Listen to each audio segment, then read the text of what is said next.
Olá, gente. Vamos iniciar mais um Arte e Militância, esse programa que tem o propósito de sempre trazer aqui uma história de vida de um artista cearense que vem construindo há décadas, através da sua carreira, essa teia da nossa grande cultura, nas suas mais diversas linguagens, dentre essas linguagens, as linguagens artísticas, como o teatro, né? Então, hoje, trazendo aqui um amigo que eu já conheço há décadas, né? Eu sempre trago os amigos que eu conheço há décadas aqui, principalmente, que começaram ali na década de 80, né? Como eu comecei, e hoje trazendo aqui o diretor, professor e ator Joca Andrade. Olha aí, ó. Olha aí, Joca Andrade. Nós vamos conversar com o Joca, ele vai mostrar aqui, falar da sua trajetória, vamos adentrar dentro do universo, porque o currículo do Joca é o seguinte, viu, Vlamir? Como mandou para mim, eu comecei 7 horas da manhã, eu estava vindo para cá e não terminava. Só ainda está nos cursos, não entrei nem nos espetáculos. Eu vou dizer uma coisa, um bicho para produzir, viu, Joca? Tudo bom, meu querido? Tudo bom, é um prazer estar aqui com vocês, muito bom. Joca, estamos muito felizes pela sua presença, né? Já faz tempo que a gente... Vamos lá, Joca, mas não coincidia o seu dia, você lá no Teatro Zé de Alencar, né? Todas Exatamente, as tardes. todas as tardes estamos lá, com o curso Princípios Básicos de Teatro, e aí às vezes fica complicado, mas hoje na segunda-feira foi tranquilo. Não, deu certo. Está ali o Vlamir de Souza, que vai fazer uma tela para você aí, ele que já lhe conhece também, porque nós estamos aqui em casa, viu, Danilo? Somos vizinhos, assim, a Solar. Aí eu venho o caminho, passo em frente à casa do Joca, entra ali, está o ateliê do Vlamir, atravessa a rua, estou aqui no PT, então... Maravilha morar aqui, né? Benfica é tudo, todos vizinhos. E o Danilo também, que é vizinho, né? Mora ali agora, né, Danilo? Na Marechal, pronto. Tá todos tudo no certo, território. tudo em casa. Joca, a gente não pergunta a idade aqui, mas vai calculando, mas eu sei que você nasceu no início da década de 60. Eu queria falasse qual foi o município que você nasceu. Eu sei que você nasceu em Fortaleza. Falasse um pouco do seu nascimento, dos seus pais, da sua família, seus irmãos ali, o início ali, o processo. Eu sou um menino nascido em Fortaleza, mas a minha história é muito no sertão. Porque minha mãe, quando resolveu voltar para Fortaleza em 1963, eu tinha uns 4 meses de vida. Mas nasci aqui, na maternidade César Carlos, aqui na... Dois, né? Eu também. Pronto, pois nasci ali, e meus irmãos, que eu tenho um monte de irmão mais velho, né, já são também idosos, porque já estão acima dos 60, eu estou com 62, então mamãe resolveu voltar para Fortaleza para botar essas criaturas todas para estudar. Ela morava onde? Mamãe morou sempre em Fortaleza, ela é de Itapé-Bussu, mas ainda muito jovem veio morar em Fortaleza com a família. E conheci meu pai, que meu pai era de Baturité, ali do maciço do Baturité, Palmaça, Gado dos Ferros, Pacuti.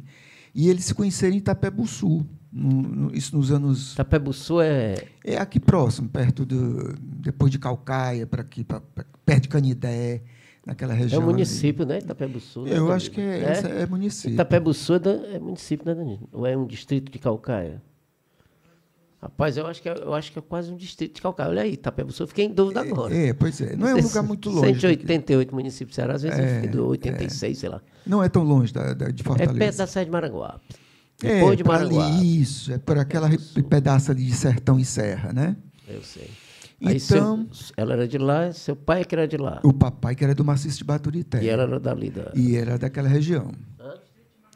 Distrito de Maranguape. Pronto, muito Eu já bom. passei por lá. Só que é na Maranguape, que não é essa Maranguape aqui do lado de cá, leste, não. Aí você atravessa, sobe a Maranguape. Quando você desce, cai no Itapé-Bussu, normalmente você vem pela estrada que vai para Canidé, perto da 020. É lindo lá, eu conheço lá, na pé de serra. Exatamente, um sovaco de serra, como diz, né?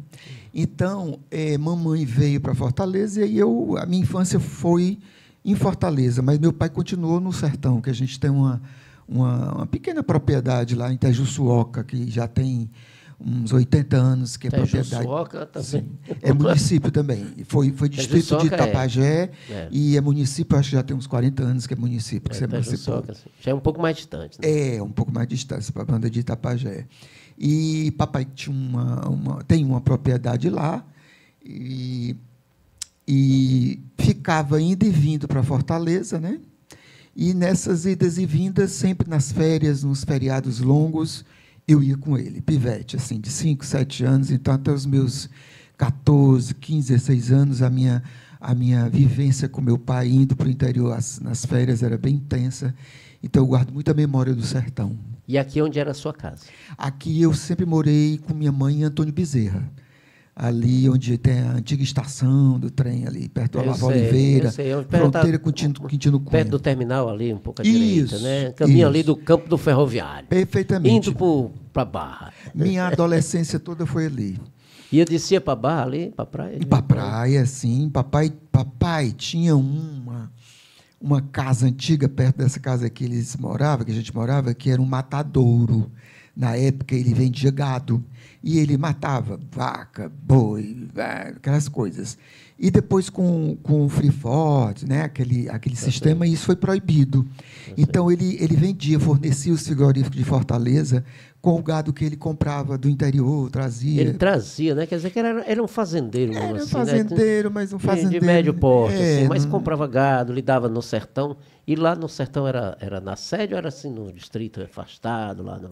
Não, é afastado. Lá era semiárido mesmo, né? Sertão Caatinga mesmo. E ele conseguia criar gado, bode. Criava, eu acho que também o tempo era outro, né? O tempo do ponto de vista do clima, do né? Clima, né? Menos talvez desertificado a Caatinga e tal. Exatamente.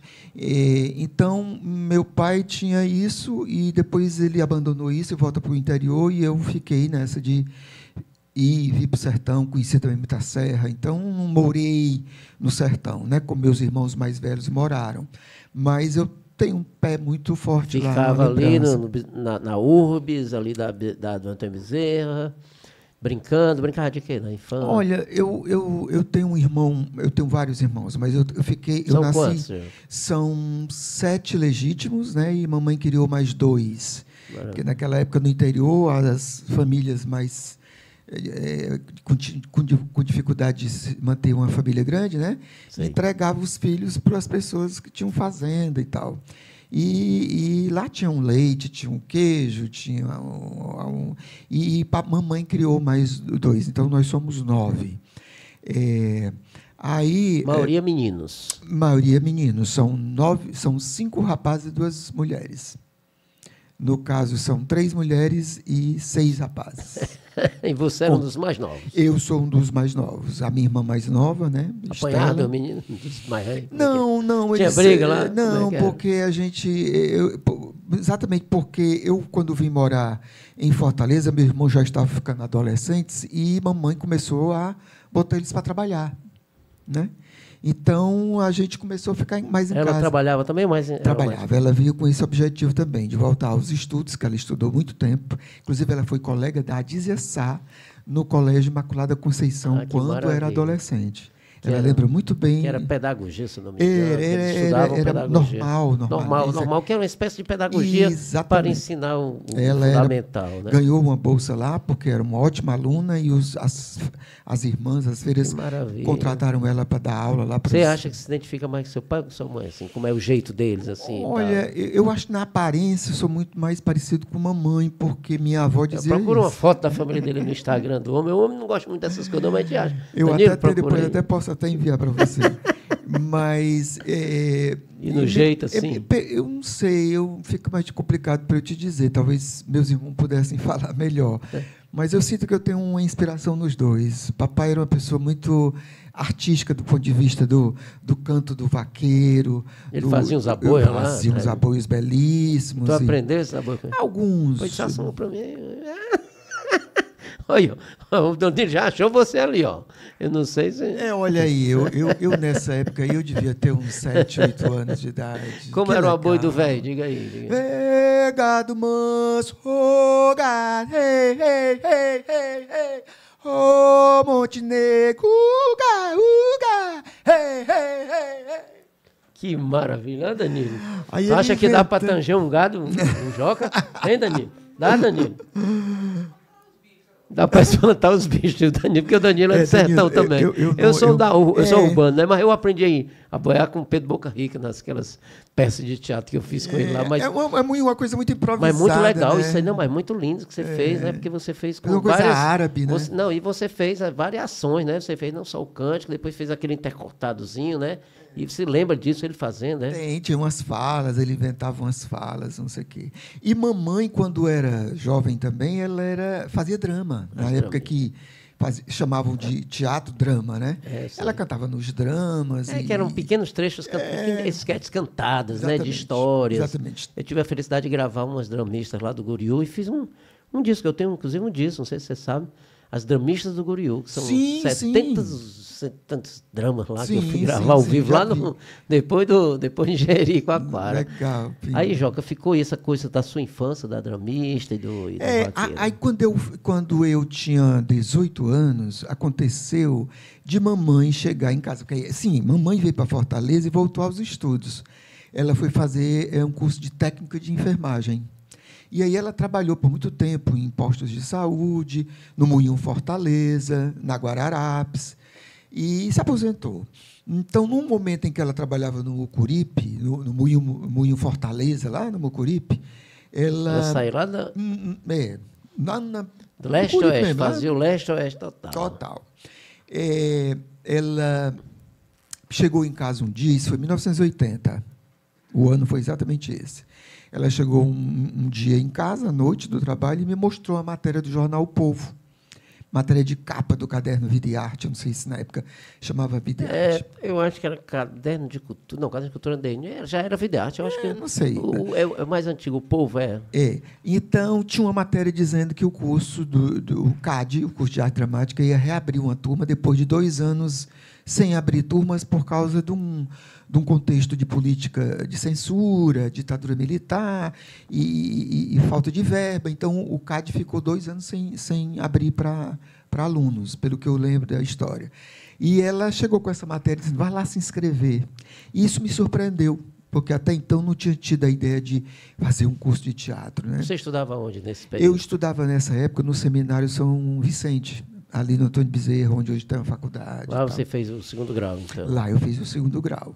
Todo o 1º e o 2º grau, parte do 2º grau. Era religioso, ensino religioso? Era religioso, os padres holandeses, né? E lá você já chegou a fazer algum teatro, alguma coisa lá? Não fazia nada? Não. Eu vi um espetáculo de teatro lá que eu achei muito interessante, que eu não me lembro de que grupo era um grupo de fora, que eu achei muito interessante. Aquilo me impactou muito. Mas você não tinha despertado ainda para o teatro? Não. No seu ensino médio? Não. Eu lembro de ter participado de um concurso de fantasia e que mamãe fez uma roupa, que era um capuz, uma roupa uma túnica, que acho. Ela não era muito boa costureira, então ela fez a roupa mais simples. Então me cobriu todo, botou um capuz, eu só tinha um olho. E eu fui para essa festa lá nesse colégio. E eu achei interessante, porque ali, Pingo, eu percebi o poder da máscara. Eu não era eu, né? Eu era eu, mas com a máscara. Então, as pessoas não me reconheciam. E eu sempre fui um aluno muito pacato, muito quieto, calado, observador. E com aquela máscara eu me senti potencializado. Então, eu brincava, fazia 1000 coisas. Fiz um outro eu, que aquela máscara que me escondeu me possibilitou experimentar. Ali eu agora, revendo, fazendo a minha reflexão histórica e crítica, descobri que ali talvez... Legal, porque a gente vai falando sobre as coisas, a gente vai tirando outras sínteses, né? Que a gente, às vezes, numa conversa diz, rapaz, foi ali que talvez eu tive ali uma pequena... Aquela magia da máscara me mostrou um caminho. Eu não foi consciente, eu não tive essa consciência na hora, né? Mas depois talvez tenha sido a experiência, né, de vida vai fazendo você construir memórias. E com o decorrer do tempo, você revisita essas memórias e vai dando ressignificados. Então é isso, o processo é esse. A gente vai ficando mais velho, né? E vai vendo as lembranças e vai ressignificando, no sentido assim, do quanto que aquilo te marcou, né? E me diga uma coisa, e por que você acha, então, que sua mãe entregou aquele... Chegou lá com essa coisa do teatro e disse, vai fazer.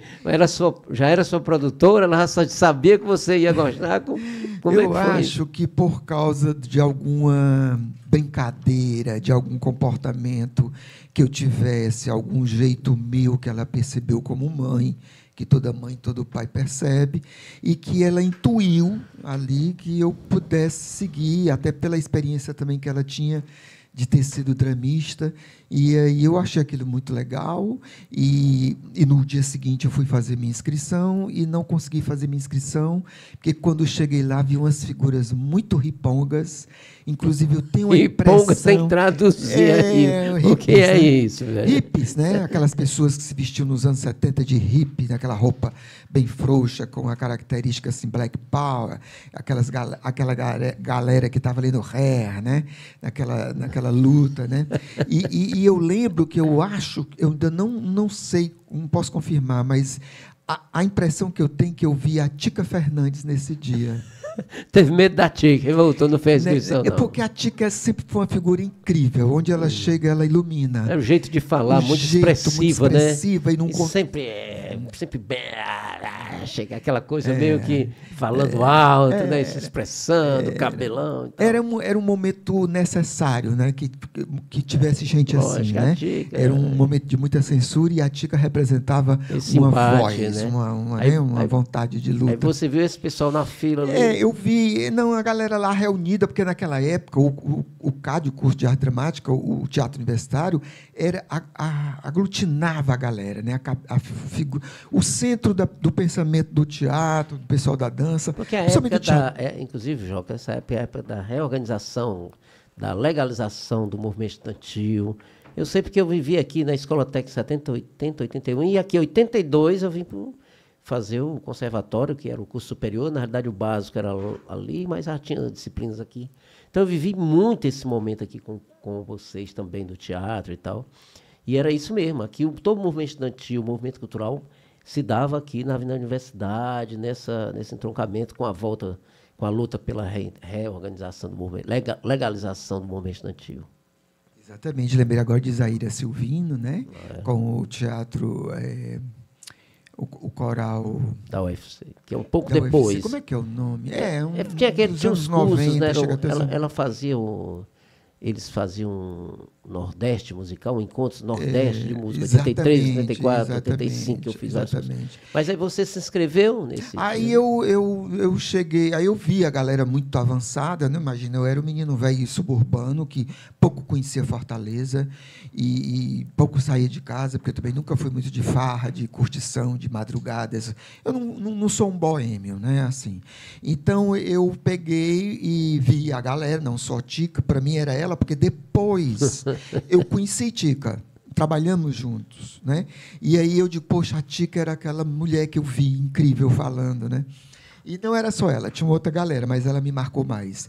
E eu cheguei em casa, a mamãe chegou em casa na noite, que eu vim fazer a inscrição, e disse, mamãe, não fez minha inscrição. Aí ela disse, por quê? Aí eu contei. Ela disse, porque a Tica estava lá. Você volte lá. Não, porque eu achei que aquela galera estava tão assim, avançada, tão madura. Ficou intimidado com outro universo que você não conhecia. Exatamente. Né? Isso não é para mim, essa galera já é universitária, eu estava ali no meu curso secundário, e eu digo, não, eu vou esperar. E aí mamãe disse, não, você vai lá no outro dia, você vai lá amanhã e se inscreve. Aí eu fui.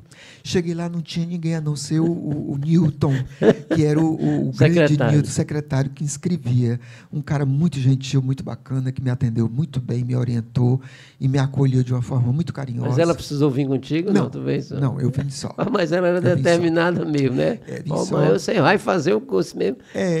Então, assim, a partir isso demais, essa dos anos 80 para cá, Pinga, eu nunca parei de fazer teatro. Então, eu posso considerar que eu tenho esse tempo todo, que eu nem somei, mas acho que dá mais de 40 anos, de 80 para cá, e eu nunca mais parei. Porque 43, de 80, você entrou no CAD em 80 ou 81? 80. Então, nós temos... são 45 anos de trajetória. Exatamente, de teatro. Exatamente. O CAD tinha uma idade mínima para entrar? O CAD era como é que traduz? É a escola? O CAD é um curso de extensão. CAD, curso de extensão de teatro, né? Técnico, ele tinha um técnico, um curso técnico de extensão universitária. Era de 2 anos. Não, todo mundo que passou aqui fez esse CAD. E uma grande parte fez aquele Dragão também, na época que foi muito importante para todos. Sim, o Instituto Dragão do Mar lançou, mas já foi foi 90, nos anos 90, no início dos anos 2000. O Colégio de Direção. Aqui, por exemplo, eu fiquei impactado, porque todo mundo, quando chega nesse período aí, 90 e tanto, contando a história, muitos fizeram lá e dizem que era impactante assim, a forma como as coisas aconteciam lá profissionalmente, sabe? E muito Você bacana. veja a importância dos projetos que fomentam a cultura e a educação, né? São importantes. Porque eles marcam a geração. Então, se a gente não tivesse tido tantas rupturas nesses processos, porque às vezes as políticas mudam, né? E se encerram os processos. Esse aí durou 4 anos, mas, rapaz, é impressionante. Mas voltando lá, porque a gente vai fazendo aqui a linha cronológica, você ficou 80, 81, terminou em 82 o CAD? Eu terminei em 82, porque na época eram 2 anos. Tem uma idade mínima para fazer? Eu acho que tinha que ter 18 anos e tinha que ter o segundo grau completo. Você estava terminando lá, né? Eu já terminei, eu já tinha terminado e aí iniciei lá. Você vai trabalhar, porque as aulas eram de noite. Você vai trabalhar e fazer o CAD ou já vai fazer outra na coisa época também? eu só estudava. Em 84 houve um concurso público para professor de educação artística. E incentivado por minha irmã, que já era professora do Estado, eu fiz o concurso, na época do governador Gonzaga Mota. Pois é, nós vamos chegar lá, em 84. Mas antes disso, vamos terminar o CAD, 82, você termina. Isso. O que foi mais importante assim, no CAD? Quais foram os professores, a sua turma, como é que foi? Eu tive a felicidade de conhecer Gracinha Soares, que foi a minha mãe no teatro, né? Uma mãe, porque ela era muito bacana, ela era uma pessoa, uma educadora de mão cheia. Hoje, eu acho que, tenho certeza, a minha inspiração como educador veio muito das atitudes dela, né? Até porque depois você se especializa como ator, como diretor, mas muito mais também como professor, né? Você se especializa nessa área da transmissão do conhecimento. Né? Eu fiz graduação em pedagogia, depois fiz uma especialização no ensino de arte, depois o mestrado. Esqueci de trazer o livro, ó. Podia ter trazido o livro. Não está vendo? É um bicho assim mesmo. Não, sua presença aqui já diz tudo. Aí a gente vai ilustrando já que o Danilo vai ilustrar. Então, além da Gracinha, quem era nesse curso que mais o Gracinha Soares teve essa importância grande porque ela não está mais entre a gente, ela faleceu também na época, em 84, acho que ela faleceu. Logo depois, 82, né? Logo depois do Foi seu logo curso. depois. O que foi que ela teve? Ela teve um câncer. Fulminante, né? assim, Foi. Ela teve um processo bem acelerado. Ela era esposa do Edilson? Do Edilson Soares. Então, ela foi muito bacana porque foi muito acolhedora. E uma educadora incrível, uma atriz super potente. E o Ricardo Guilherme, o nosso mestre, o meu querido mestre, também foi muito importante porque ali, com o Ricardo, eu senti a experiência de ser um organizador da cena. Ele sabe organizar uma cena. Ele sabe ter uma leitura ética e estética de um espetáculo como ninguém. E eu observei isso de uma forma muito próxima. Então, com ela foi a parte mais afetiva e de didática do teatro, pedagógica e tal. E ele a direção, propriamente dito, assim, a capacidade de direção. Eu tive a oportunidade de ser ator em algumas encenações que ele fez. O espetáculo de encerramento da minha turma foi incrível, que tinha, inclusive, o Roberto Diógenes, que hoje está lá em Cannes, né, no filme do Agente Secreto. O Robério. O Robério, incrível, meu colega, muito feliz com essa vitória dele. E a gente estava junto nesse período e o Ricardo dirigiu esse espetáculo. É o que fez aquele espetáculo com a Fabíola, né? Sim. Foi. O 2, né? 2x2, eu acho 2x4. 2x4, né? Roberto. Mas aí ele está lá nesse filme. E nós estávamos juntos nessa peça. Uma turma grande ou era uma turma pequena? Era uma turma de uns 12 ou 15. E a Tica tá lá? Não, a Tica já era de uma geração anterior. Joaquim Guaraci. Ela já tinha feito o CAD, ela já era uma figura bem conhecida. E o Ricardo dirigiu um espetáculo que se chamava Jogos na Hora da Sesta, que era um texto de uma autora argentina chamado Roma Mateu, sei lá. E esse espetáculo eu aprendi muito, porque a gente ficou um bom tempo em cartaz. Vocês faziam, como encerramento do curso, e ficavam em cartaz. Aqui, sempre no Teatro Universitário. No Teatro Universitário. E, nessa época, como não haviam outros espaços, né, então, uma galera tinha público. O público vinha para saber, para estar informado. Não tinha Netflix, não tinha não de tinha, coisa, mas as pessoas vinham, era tinha muito bacana. Instagram, Porque... não tinha o TikTok, não tinha a comodidade de assistir um filme em casa, tal, tinha que ir para o teatro ou para o cinema. Exatamente. E a turma ia para o teatro. E o CAD era um ponto de atração, né? de efervescência, todo mundo vinha. E tinha a boemia, né? Os bares também, aqui, nas redondezas. Tivemos aqui no Benfica, né? Do Quina Azul, época do Bar da Letra, aí é Bar das Letras, Jazz Blues Bar, Quina Azul, né? Aí é esse entroncamento. Exatamente. Aí, Jó, quando você termina o curso, você logo coincide mais ou menos depois de você fazer esse concurso para educação artística, é? Exatamente. Foi aí que eu comecei a perceber que eu podia ser um professor. Antes de fazer o superior, você já foi ser professor de educação artística? Porque o CAD, o curso de arte dramática, o certificado me possibilitava concorrer a uma vaga, porque nós não tínhamos curso de graduação em Fortaleza, no Ceará. Então, os professores, as pessoas que tinham uma formação mesmo técnica nas áreas das artes, nas linguagens, né, artísticas, podiam se inscrever. E aí eu fiz. Só depois eu fiz a graduação. E esse cargo, esse que você ocupou em 84, é esse que você continua ainda hoje através desse concurso, não? Exatamente. Dando aula no... mas agora eu me aposentei, né? Me aposentei agora, está com 2 anos que eu estou aposentado. Porque professor, né, tem esse...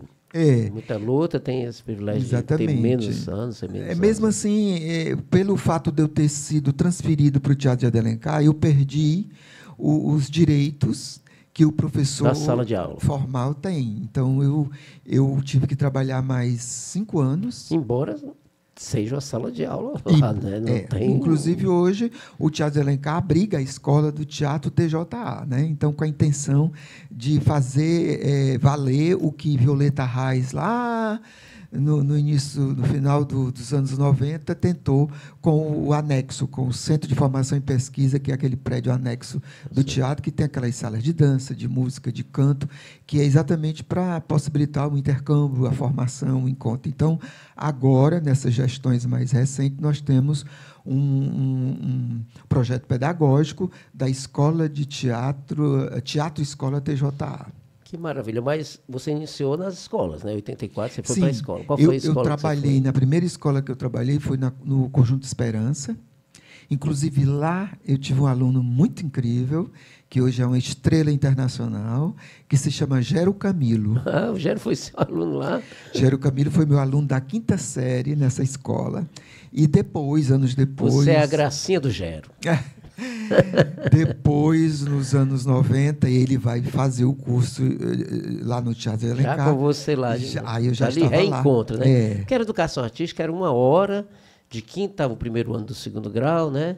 Que você tinha que dar, mas você tinha que dar tudo, teatro, música, geometria, que o currículo pedia, né? Tinha que trazer geometria, tinha uma série de coisas. Eu inventava, sabe, Pingo, porque eu tive a felicidade de ter tido muitos estímulos, assim, de música, de poesia, de poema. Então, eu inventava, fazia as poesias dadaístas, botava música do Chico Buarque, da Elis, do Gilberto. E bem jovem, né? Jovem, muito cheio de vida. Inventava, assim. Botava os alunos para dançar, para cantar, e eles gostavam, né? Às vezes fazia muito barulho, porque na escola convencional você não tem um espaço assim adequado para esse tipo de atividade, que requer um barulho criativo, né? As diretoras, os diretores, muitas vezes estavam muito mais preocupados com o barulho, achando que ia atrapalhar, do que ser um momento de criação, né? De ludicidade, né? Porque normalmente a aula era um pouco. Eu fui seu contemporâneo, porque eu fui professor de educação artística de 84, 83, sei lá, até 86. Só que era no circuito privado, era Positivo, Capital, Rui Barbosa, Capistrano de Abreu, que mais? Rapaz, tanta escola, Anchieta, Tiradentes, eu dava aula nessa escola, até gravar o meu disco, juntava o dinheiro para fazer o disco. Eu aprendia muito, Joca. Como é que era você? Porque eu aprendia muito na sala de aula nesse período. Demais. A gente aprende com a presença desses alunos, alunas e alunos, né? O modo como a gente está para o mundo, né? Você, como educador, fica num lugar de observação que, se você estiver no estado de atenção e de porosidade, você vai compreendendo os universos que cada um carrega, né? E mediar diante de uma turma, os conflitos, as relações, as capacidades e as limitações de cada um. É um privilégio para quem está nesse lugar de observação, porque é um lugar de aprendizado constante, né? De crescimento, né? De crescimento mesmo, contínuo, né? Aí eu fiquei de 84 até 87 em escolas. Depois eu trabalhei numa escola em Antônio Bezerra, polivalente, José Bezerra de Menezes, que era uma escola polivalente. Em 87, o Augusto Oliveira, o famoso Augusto Bandequeiro, assumiu o Teatro José de Alencar, depois de um período de administração de Haroldo Serra e Iramisa Serra. O Augusto Oliveira assumiu o teatro. E a gente já era amigo, assim, da cidade. Eu já fazia peças de teatro. Pois é, eu queria perguntar para você, nesse período que você vai para a escola, de 84 a 87, você fez parte de algum grupo de teatro específico e fazia essas montagens lá? Qual era esse grupo? E como é que é? Logo quando eu saí do CAD, tinha um rapaz chamado Valentim. Eu não sei onde ele anda.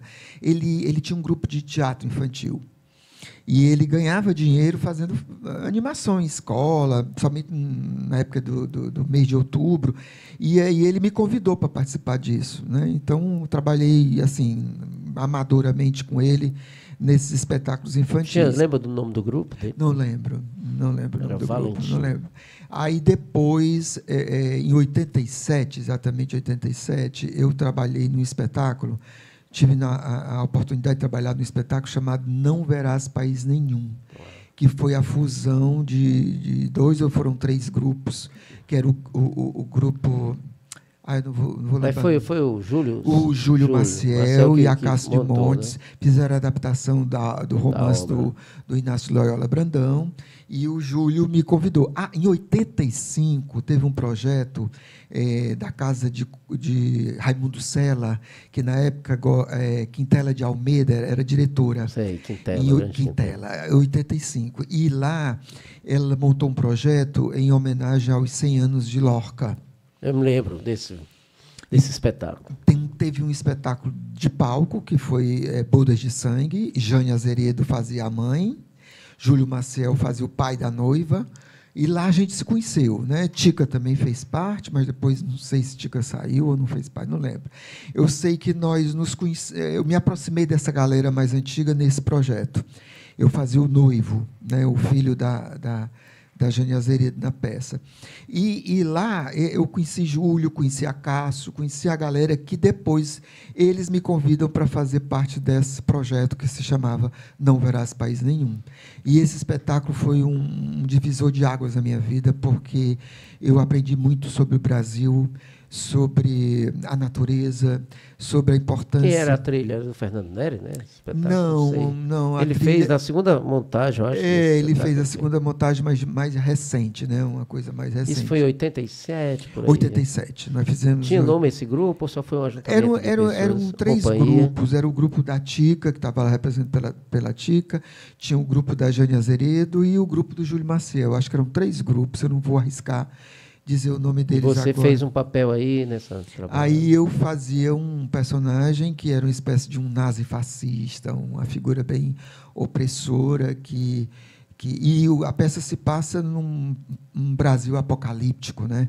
Um Brasil de 2080 que infelizmente destruído pela exploração da natureza. Então, tinha uma pegada assim bem ecológica, bem crítica em relação à destruição do planeta.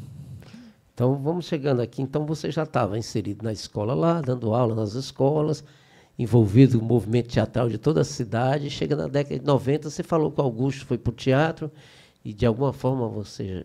como é que... Aí, no teatro, aconteceu de eu ir para o Teatro de Alencar, porque o Augusto assume a direção do Teatro de Alencar e me convida para fazer parte da equipe, já que eu era funcionário do Estado. E o Teatro de Alencar é um equipamento do Estado, né, da Secretaria da Cultura do Estado. E aí, na época, o Barros Pinho era o secretário de Cultura, e envia um ofício para o secretário de Educação, que era o Paulo Elpidio, E eles fazem uma espécie de um acordo extraoficial e me mandam para o Teatro de Alencar. Você foi cedido, né? Que maravilha. Uma espécie aí tu ficou muito feliz. Aí eu fiquei muito feliz, porque era um ambiente... Né? Era um químico dentro de um laboratório. Né? Era um cientista dentro de um... Você chega no teatro em que ano? Eu cheguei em 87. Aí, em seguida, no ano seguinte, chega o nosso colega Paulo S., que também era professor de educação artística e também já fazia teatro. Porque é interessante essa sua trajetória, você contar, assim, citar o Paulo S., porque normalmente a gente lembra de você, lembra de um, lembra de outro. Não sei porque, se vocês eram atividades contemporâneas, ali próximos, mas realmente, quando eu disse, vou levar o Joca, eu digo Paulo S., eu digo, Paulo S. está mais difícil que o Joca. Nós éramos conhecidos como os meninos do teatro, porque o Paulo fez o mesmo concurso que eu, só que ele foi admitido depois. Aí eu sei que a gente se encontra no Teatro de Alencar. Então, lá a gente formou uma parceria. Aí a gente começou a dar oficinas de teatro.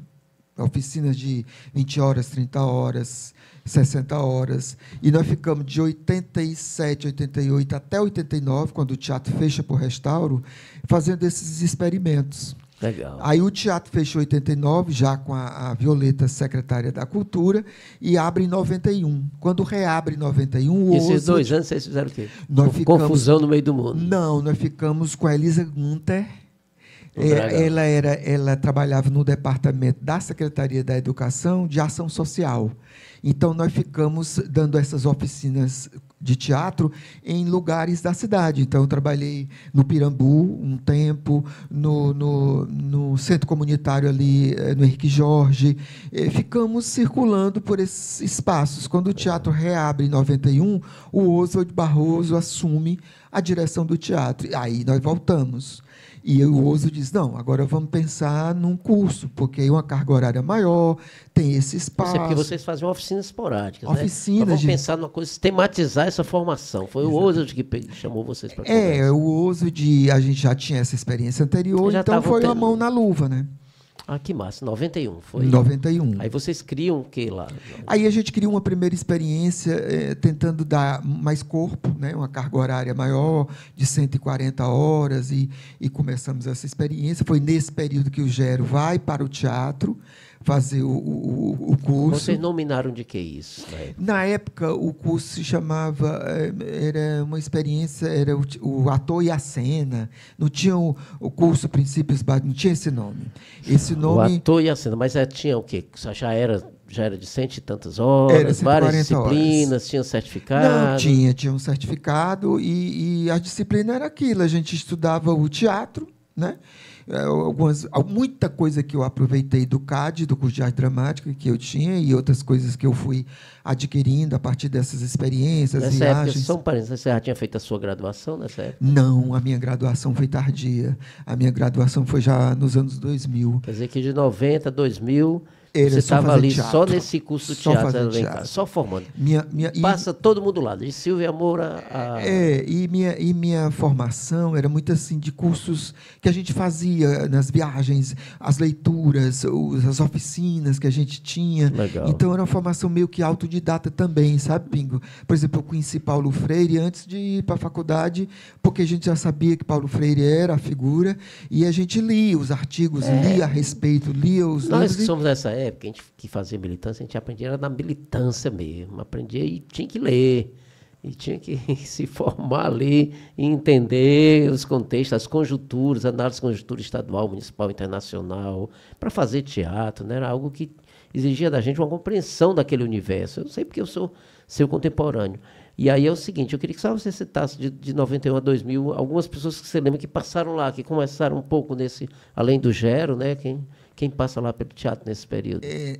Além do Gero, tem umas figuras que hoje não estão aí fazendo arte, mas que a gente, quando se encontra, elas dizem, poxa, como foi importante ter feito o teatro. Porque também tem essa, sabe, Pinga? As pessoas, às vezes, vão fazer um curso de artes, de pintura, ou de música, ou de teatro, e muitas delas, a maioria delas, não vão ser artistas. Mas elas, em qualquer outra profissão que elas se dedicarem, como ofício mesmo, elas vão fazer um diferencial. porque elas tomam para si uma sensibilidade que as torna mais porosas no sentido de perceber as pessoas. Né, primeiro, elas conseguem adquirir um equilíbrio interior. O autoconhecimento. Porque a arte ela nos ajuda a isso. A música, as artes visuais, o teatro, todas as artes, né? A se reencontrar, né? Com sua ancestralidade, sua identidade. Eu sei isso porque eu vejo isso diariamente na Orquestra Solar de Tambores no Maracatu. Que não são profissionais, que passam lá, muitos são profissionais liberais, são estudantes, tem todo diaristas, guardador de carro. A gente tem um leque bem variável de idades, gêneros, pessoas, profissões e tal, mas todos eles a gente percebe que ali, com a prática da arte, eles conseguem um equilíbrio emocional, né, maior. Me lembrei aqui que Augusto Boal é quem diz que todos nós somos capazes de ser atores, mas nem todos serão atores, né? Capazes porque nós temos sensibilidade e entendimento do que é imitar o outro, mas nem todo mundo vai ter uma preparação mental, emocional, física, intelectual necessária para ser um artista da cena. Porque você teve com ele, pessoalmente, com o Boal? Não tive pessoalmente com o Boal, infelizmente não, mas... Ele veio aqui naquele instituto, no instituto ele veio dar aula. Veio, né? Mas eu não tive com ele, não, infelizmente eu não estive com ele, mas a minha aproximação com ele é através da leitura. Ele é uma referência... Teatro oprimido, teatro invisível, toda essa bacana, técnica muito dele, bacana. Né? E a compreensão ética, né, do trato com a arte, com o teatro. Dos dramaturgos brasileiros, você o considera assim um dos melhores? Ele, Zé Celso... Exatamente. Eles são os nossos avatares, como eles costumam dizer. Os avatares que eles são essas figuras... o Boal, o Zé Celso, quem mais? O cearense aqui, Aderbal também. O Aderbal, né? O próprio Ricardo eu considero, porque ele já está numa idade bem avançada. Novo avatar. Né? Bem de Paiva. Agora com a presença, Bem de Paiva, a presença do Otton Bastos aqui, eu tive a oportunidade de estar numa fala com ele, ele foi muito bacana, e ele é um outro avatar, né? Um senhor de 91 anos que tem uma história incrível. Né? Deus e Diabo na Terra do Sol, né? Um espetáculo incrível que ele trouxe agora, e foi muito bonito ouvi-lo. Né? Ah, que legal. Foi muito bom. E você, então, de 90, nessa década de 90, você ia no teatro de manhã e tarde, por estar lá, cara, com sua carga horária, como era? Como era, que hoje eu fico pensando, poxa, eu fazia eu participava de 3-4 espetáculos no ano. Eu já vi, já vou ler aqui o seu... eu vou pegar o meu celular ali e ler as suas peças, porque é incrível. Danilo, me dá aquele celular, eu vou fazer questão de... Daqui a pouco eu vou ler essas peças, já que ninguém tem aqui as imagens. Mas já vamos começar a ter, porque a gente vai chegar na década de 2000 e a gente começa a achar as coisas. E aí eu não sei como que eu dava conta, mas porque... Também era a necessidade, a vontade de fazer, e jovem, e querendo descobrir, e um grupo chama um, e um outro chama o outro, e aí a gente conciliava, e eu fui fazendo, e aí eu posso dizer de um outro espetáculo que também foi muito importante na minha vida, que foi Matança de Porco, que isso já foi em 94, por aí. Esse texto é um texto de um autor austríaco chamado Peter Torrini, e nós tivemos aqui nesse período a visita de uma pessoa muito bacana chamada Nelly Frank, que era uma alemã muito jovem, na época ela tinha 24 anos, mas uma garota de uma inteligência que eu nunca vi. Ela tinha um QI altíssimo, sem dúvida tinha. E ela estava casada com um brasileiro, carioca, que estava aqui como professor convidado da UES na área da veterinária. Ele era especializado em caprinos. E ele estava aqui, estava na Alemanha e veio morar em Fortaleza como professor convidado.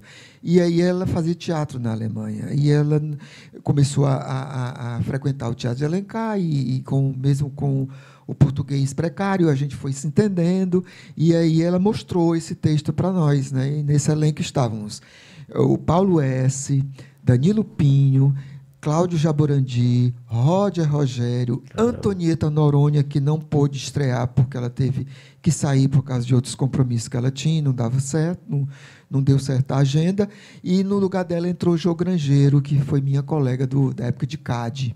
Caramba. E esse espetáculo foi muito bacana, porque foi ali... Como era o nome do espetáculo? Matança de Porco.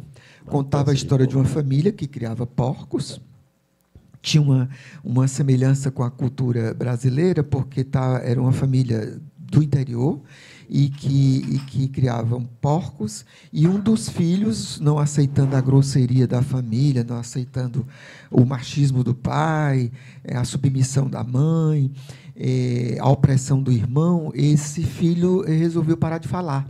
E ele só grunhia, feito um porco. E coube a mim fazer esse papel. Caramba, aí um desafio, né? Foi super bacana. Você virava um porco. Virava um porco. Virava um porco. E lembra de alguma coisa dessa? Aprendi a grunhir. Falava e grunhia ao mesmo tempo? Grunhia, não. Esse personagem não falava. Ele só grunhia. Caramba, João. E aí, tá, eu olha o que o Danilo achou aí. Olha aí, Matança de Na Porco, Folha de São Paulo. Aí, mas é outra montagem? É a sua? Não, essa montagem nós fizemos lá. É 95, né? A gente está conversando, mas o Danilo, olha, você sabe disso, olha o Danilo aí, ó. O Danilo, quando ele está acordado, rapaz, quando ele não está dormindo, não, Vami, as pessoas se emocionam com as coisas que ele acha aí, ó. Você está falando. Olha, ó, Folha de São Paulo, da redação, peça Matança de Porco, texto, Peter Turini, direção Nelly Frank, a menina, né, a alemã lá. Exatamente. Elenco, João Grangeiro, João Andrade Joca, assinava assim, era? É porque, às vezes, não sei porquê. Danilo Pinho, Cláudio. Rapaz, se o cara estivesse mentindo, né, de pegar, mas exatamente, Paulo Oeste, Jaborandi, hoje, Teatro Hall. Rapaz, eu conheci esse teatrozinho. É um teatrinho pequenininho, super aconchegante. Em São Paulo, conheci esse teatro, legal. Fez coisa lá, o Teatro Hall. Vocês foram bater lá, não? Fomos, e fomos depois também para Erechim, no Rio Grande do Sul, no festival da Confenato, acho que um dos últimos da Confenato. Não consegue foto não, né, Daniel? É demais, né? Confenato. Nessa época é mais difícil. E foi uma coisa muito bacana, porque a gente recebeu alguns prêmios, e eu ganhei um prêmio também lá, de melhor... Qual era o figurino que você usava aí? Era uma roupa muito simples, era uma roupa de pano, parecida com roupa de gente do interior mesmo, uma roupa de algodão branco. Não fantasiava de porco, não? Não. Era um homem que grunhia. Na verdade, essa personagem, que se chamava Valentim, ele se rebelava contra a opressão, né, do pai, da família. Então, ele era um artista.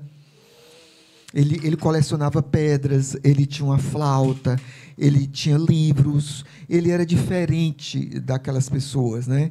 Então, acredito que se a gente fosse fazer uma releitura hoje, ele era uma pessoa que não se identificava com esse mundo machista, binário, e aí tinha essa relação também. Mas ele já começa a peça assim, grunhindo? Já começa em silêncio, e aí, na medida que a família vai pedindo para ele falar, porque ele falava, ele resolve começar a grunhir. Como era, João? Como era esse grunhido? Vou tentar relembrar aqui. Era assim.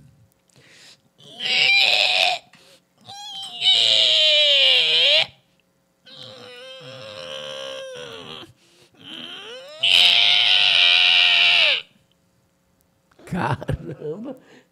Eu ainda lembro, olha como o corpo lembra, né? É um chefe forte, né? E era o quê? 2 horas de grunhido? Não, era uma peça de 1h10. Um café e sua água, vou tomar. E o que acontece é que no meu curso de arte dramática, eu tinha me deparado com uma matéria que eu gostava muito, que era a ação física do Stanislavski.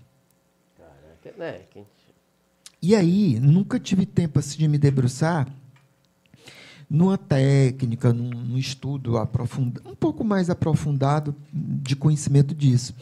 E esse personagem me possibilitou isso, porque, como ele não falava, eu tinha que gerar uma compreensão interna. Imagina o corpo. Pai, só você fazendo aqui, sentado, gente, já é impactante. Imagine cena isso com luz, com o movimento do corpo, você concentrado com a sua energia. Devia ser muito forte, né? Nós fizemos no Festival de Teatro de Guaramiranga, não sei se o Danilo talvez encontre matérias de lá, que foi muito bacana a apresentação lá no Festival de Teatro de Guaramiranga, foi impactante, porque fizemos aquele teatrinho pequeno, que ainda não tinha o teatro grande, era o Teatro Raquel de Queiroz, o pequenininho, e fizemos 2 sessões com teatro, assim, a galera saindo pelo ladrão, porque já não tinha mais lugar. Cansava muito essa peça? Cansava? Cansava, mas era um cansaço tão produtivo, tão criativo, que era muito mais o cansaço do que a comoção. Na cultura do teatro, a gente costuma dizer, no final do espetáculo, o ator sai cansado e o espectador comovido. Né? É verdade. Então, eu terminava cansado pelo esforço físico que tinha que subir numa mesa, cair de um banco e era espancado, tinha todo um esforço físico. E ele morre no final, é? Eles matam ele? No final, as autoridades vão lá dar o veredito final, né? E essas autoridades eram Paulo. Mata um pouco. Aí eles vão lá ver que se transformou num porco. Então, eles autorizam a família a matar o porco. E esse momento existe, essa cena? Existe, sim. Existe a ideia de que ele vai ser morto, mas não mostra ele sendo morto, porque é muito mais impactante para a gente imaginar como foi a morte do que mostrando a morte, né? Então todo terminava. Mundo pode imaginar como é a morte do porco. Aí o teatro grego já nos ensinava isso, né? Ninguém nunca viu. Tem algo sobre o porco, assim, que é um animal muito inteligente, talvez um dos animais mais inteligentes, afetivos, próximos, que dialogam com o ser humano. Eu vi algo sobre isso, sabe? Mas eu não me aprofundei, não. Mas eu vi que é muito sensível, é um animal muito sensível, muito inteligente. E alguns órgãos internos, como o coração, né, do porco, Parecido, tem coisa que se assemelha ao humano, né? Não, então, eu não me aprofundei, mas eu vi algo assim tem algo sobre isso. Essa peça foi muito legal, por causa dessa experiência com essa galera. Você fez isso aí, que foi um ponto, mas já eu vou ler aqui as peças, que são muitas. Nesse período, em 90, você já começa a fazer cinema. O Corisque Dadá é aí, nesse período? No cinema também. Corisque Dadá, eu acho que é dos anos 90, 98. Né? Corisque Dadá? Corisque Dadá. Rosenberg e Cariri. Tu faz o que em Corisque Dadá? Um cangaceiro, Não, eu faço um macaco, que era um cangaceiro. Já estava com experiência de porco aí? Hã? É um macaco, um macaco, assim, um macaco soldado, né? O macaco é o seguinte, o cangaceiro... Eu já ia dizer, já estava com experiência de porco, aí pôr macaco... Pois é, interessante isso, né? Olha aí que legal, nunca tinha feito isso, essa associação. Que bom o universo dos animais, né? Mas o macaco, nessa cultura, nesse contexto, era o cangaceiro que saía do cangaço e assumia mudava de lado e ia para o exército, ia ser polícia, ia ser volante. Aí ele era chamado de macaco. E aí eu faço um ex-cangaceiro, né, que vai para o bando e que diz o caminho dos cangaceiros. O Danilo achou aí, eu não sei se vai achar. Tem uma cena muito legal, Danilo, do Corisco matando esse personagem, que é o cangaceiro macaco, que é o... Isso é no final, no começo, no meio? Eu acho que é no meio do filme, mais ou menos no meio do filme. Aí? Não, aí é o Omar. Não, aí é o Omar Rocha. Omar Rocha. Eu já teve aqui também. É a cena do Chico Dias, é com o Chico Dias. Não, só o Danilo tem... E aí é um personagem que entra várias vezes. Assim. Cara, no cinema... O primeiro filme dele que você tinha participado, não, lá o Guerreiro Alumilhoso. Que ele fez lá em Santana. Sua primeira experiência foi o Corisque Dadá.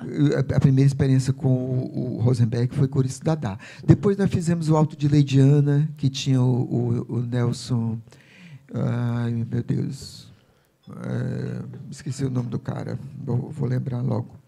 Que foi muito bacana. Depois fizemos... como é que é o nome do filme? Corisque Dadá, tá aí, Corisque Dadá. É isso aí, a cena? Eu não sei, não é essa cena, não. É outra cena. É porque eu matava muita gente. Ele está procurando aí só... É uma facada que ele dá, uma facada que ele dá em cima. Lua Cambará também. Lua Cambará, eu assisti. Lua Cambará, muito bacana. Falar nisso, eu assisti um filme do Rosenberg recentemente, chama Os Pobres Diabos. Os Pobres Diabos é uma trupe circense. Que o circo pega fogo. Aliás, tragédia...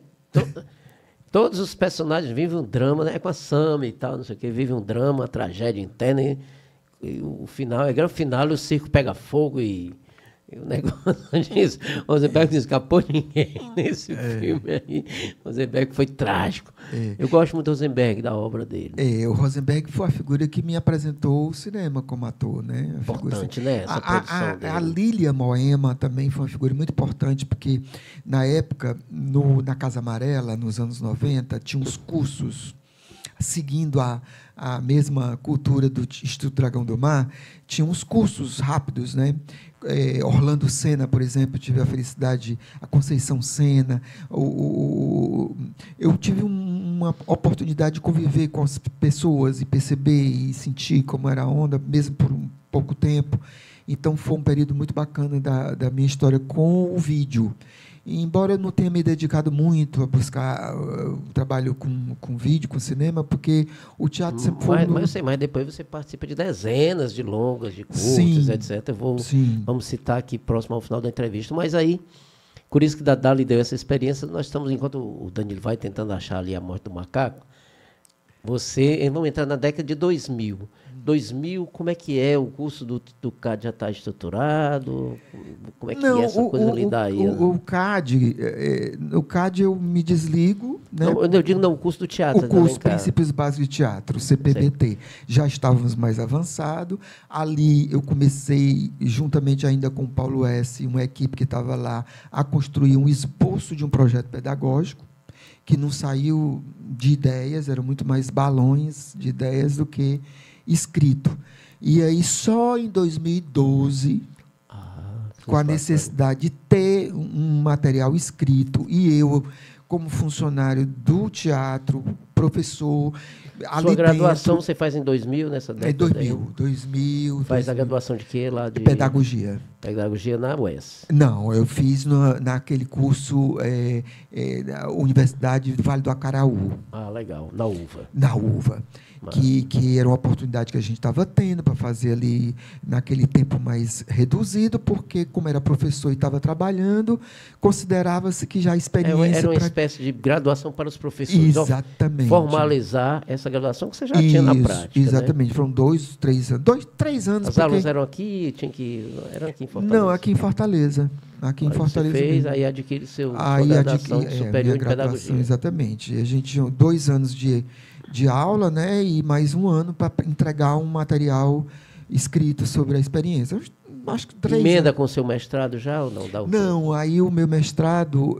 Não, aí em seguida eu fui fazer a especialização. Em que foi? Aí já foi na UES, e isso já foi 2009, eu acho. Não sei. Estamos aí nós estamos entre 2000 e 2010. Então, qual é a sua especialização lá? Em metodologia do ensino de arte. E era ligada a que essa especialização, a que curso lá? Não, era um curso, inclusive eu fiz parte, eu acho que da primeira ou foi da segunda turma do curso. Quem é que dava aula lá? A Kênia era a coordenadora, né? A Isaíra Silvino deu aula lá. Foram vários professores, né? Não vou lembrar. Que legal, né? Porque o Osut também deu aula. Legal, porque aí já era uma especialização de metodologia, de exatamente, que você vai usar depois para sistematizar o curso de arte dramática. Exatamente. Foi exatamente nesse período que eu senti a necessidade de me dedicar à construção desse projeto pedagógico, do curso Princípios Básicos de Teatro, porque também era um cargo que eu sentia por estar dentro daquele espaço, vivendo aquela experiência. Eu precisava pensar num documento que fizesse um registro dessa experiência. Lógico, formalizar essa coisa depois de tantos anos, dá um caráter mais institucional, né? Então, a minha especialização, eu já fiz um documento em torno disso, e aí no mestrado, não. Aí no mestrado eu me dediquei profundamente, fiz um levantamento histórico. Que ano foi o mestrado? Foi agora, 2018. Massa, legal. 2018, e aí me senti assim, bom, já estou perto de me aposentar, já tenho 30 anos de experiência, e eu digo, acho que está na hora de escrever alguma coisa mais substanciosa, né? Aí você tem esse livro. O livro deve ter aqui. Qual é o nome do livro, João? Encontro, Convivência e Criação. Uma experiência prática no curso Princípios Básicos de Teatro. Que maravilha. Eu vacilei. É seu trabalho final do curso de mestrado, essa obra que conta essa história toda lá do CAD. Exatamente. Eu chamo CAD lá do... Tem alguma sigla lá que a gente diz lá? Hoje em dia é o TUPA, né? Teatro Universitário Pascoal Carlos Magno. Digo lá o seu, lá no José de Alencar. CPBT, que é o curso Princípios Básicos de Teatro. Chama CPBT. Mas o CPBT agora é parte do Teatro Escola TJA. Né? É um dos cursos que tem lá na escola. CBPT. Tem outros cursos lá? Tem um curso de palhaçaria, tem o Pitaí. Convívio e Criação. A prática teatral no curso Princípios Básicos de Teatro. Eu tive como orientador... Cadê o autor, o nome do autor, macho? Cadê, como... Joca, o nome do autor do livro? Deve ter aí na segunda parte. Tem que botar nessa capa. Mas tem, eu acho que tem. Abre aí, Danilo, de novo essa capa. Tem que ter, Joca. A felicidade de ter tido a Fran Teixeira como minha orientadora, o Gil Brandão como meu co-orientador, toda uma equipe que me estimulou, né, a escrita. Gil Brandão, que deve ter sido seu aluno, inclusive, talvez. A metodologia tinha a ver com a autoetnografia, então eu pude fazer um resgate histórico da minha vida, da vida do artista como educador. Bote a capa de novo aí, Danilo. Rapaz, deve ter sido interessante, porque essa obra, com certeza, deve ser uma obra muito madura, porque reflete esse amadurecimento processual que você levou décadas, né, para construir. É interessante, porque nasce assim, a partir desse amadurecimento seu, né, e dessa concepção. Não deve ter sido fácil, né? Sempre escrever é sempre algo difícil, né? Principalmente na academia, com essas citações que você tem, que referências, técnicas, mas deve ter sido algo assim muito natural para você, né? Escrever sobre uma experiência tão viva na sua história. Eu acho que eu retardei um pouco a minha carreira acadêmica, porque eu sempre tive dificuldade de fazer uma escrita mais acadêmica. Mas, na medida em que eu fui descobrindo a manha e as artimanhas e as metodologias, eu fui criando um fluxo. Então, como eu, de certa forma, sou um dramaturgo, porque eu escrevo peças de teatro, eu fui fazendo uma conexão aí criativa com a minha experiência de escrita mais de dramaturgia.